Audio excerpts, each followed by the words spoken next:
quick read off the names who are going between pick 250 and 300, but I think these guys are late enough that even if there's bottom out risk, you'll probably be okay. Brett Beatty, Giancarlo Stanton, Mark Vientos, Josh Lowe, Lenyn Sosa, Ryan O'Hearn, Dylan Beavers, Andrew Vaughn. I think I'd be fine taking a chance on any of these guys given the price, but is there any that you see as either no risk of bottoming out or extreme risk? I would say that extreme risk probably Mark Vientos, right? Like there's a lot of bodies with the Mets, and a lot of avid Mets fans, watchers were very down on Vientos, just ethics, work ethic wise, and all that. And it's you see that reflected in the WAR. I think the welcome may be worn there for Mark Vientos in Queens. So worried about him for sure. All right. Got a comment in the chat here saying PCA is a big bust candidate. That's certainly true. But I think that I want to bring this up because the reason I gathered these players today is the type of bust that you're fearing from the players we're talking about today is that they just become unusable. They give you nothing. They get DFA'd, they become bench players, they get sent down, etc.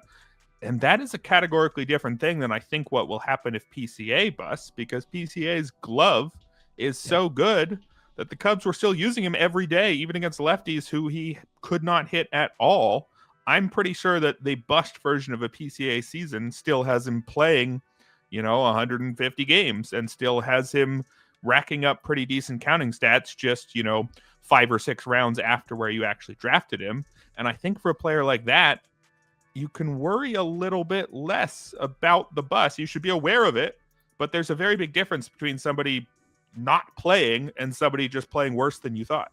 Agreed. The glove is so good with Pete Crow-Armstrong. He's going to get every opportunity to figure things out. And really, honestly, look at the underlying skills first half, second half for PCA last year. Not much of a difference, despite how markedly different the surface stats were. So yeah, I agreed. There is very little Nick Castellanos type of path to irrelevance with Pete Crow-Armstrong. All right, and we're just going to end here real quick with a quick look at the inverse here. What I did here is I took a look not at the WAR projection, but the WAR per 600 projection, which is not an official projected stat from ATC, and sometimes the math gets a little wonky when the denominator is very low. Some of these guys are not projected for many plate appearances at all. I actually removed the catchers because catchers were doing weird things. We were getting third string catchers who were projected for 6 wins over 600 plate appearances because they were only projected for 10 plate appearances in the first place or something like that. But these are a handful of players who ATC says if you gave them a full-time role, 600 plate appearances, they'd be at least an average regular. These are guys going outside of pick 400, so maybe some late round draft and hold guys. It's mostly prospects. Emmanuel Rodriguez is the top guy on this list. Gabriel Rincones of the Phillies, Walker Jenkins, Michael Arroyo. But also see some guys who've had some major league time. Trey Sweeney, Jonathan Clase, Emmanuel Valdez. Davis Schneider is on here. That's interesting. Yep. Ryan McMahon also on here. Nacho Alvarez, Ryan Clifford, and Colt Emerson, the last few names. I don't totally know what to do with this group. I just thought it would be interesting to have a little bit of positivity on today's show. Anybody here stand out as, actually, maybe I should give that guy more of a look? Yeah, and it's tough with again, a lot of these guys are prospects. It's just tough to kind of extend that projection to 600 plate appearances. But I think, if we're going to end on a high note, I would say Colt Emerson at a pick 460. I know he's super young. I know he's listed as shortstop on this sheet, and that's what he typically had played. But I think the longer the Mariners go without re-signing potentially Eugenio Suarez, I think the chances of Colt Emerson with a hot spring training is your starting third baseman on opening day for the Seattle Mariners. And you look at any kind of scouting report numbers for Colt Emerson in the minors. Yes, he would be like a 20-year-old starting on opening day. It's kind of iffy. If the Mariners don't sign Suarez, they have nothing at the hot corner right now. I think it's like Ben Williamson might be their starting third baseman. And I just think again, the longer the Mariners go without doing anything at third base, there's a better chance that Colt Emerson is starting on the team, and it's at an ADP of 416. It's not going to kill you if you take a dart throw there and you're wrong. It's not gonna kill you. So take your shot there on potentially shortstop / third base eligible Colt Emerson in 2026. Yeah, that's a good shout there.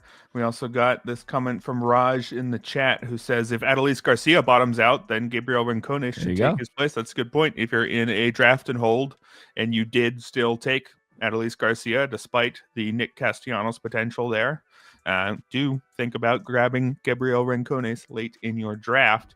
But that's pretty much going to do it for the topic I had today, Ryan. Should mention this was only hitters, because I think it only works for hitters, because the difference there is a category of player who is, good in real life as a hitter and not very good in fantasy, right? Guys who get on base a lot, but maybe don't have much power and don't steal bases and play good defense. That's a good real life player. And the inverse is what we talked about today.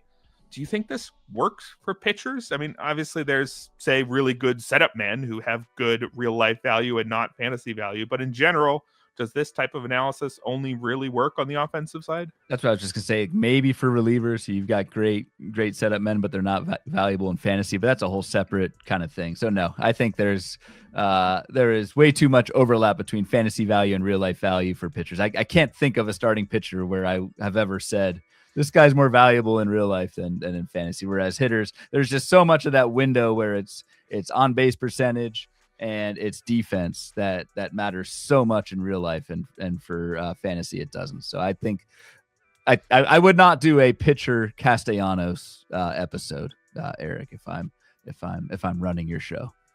Yeah, although I would be down for Nick Castellanos pitcher convert to try to stick around in the league a couple years. I'd be here for that. I bet maybe you could throw the softball game at First Pitch Arizona next year. Yeah, there you go.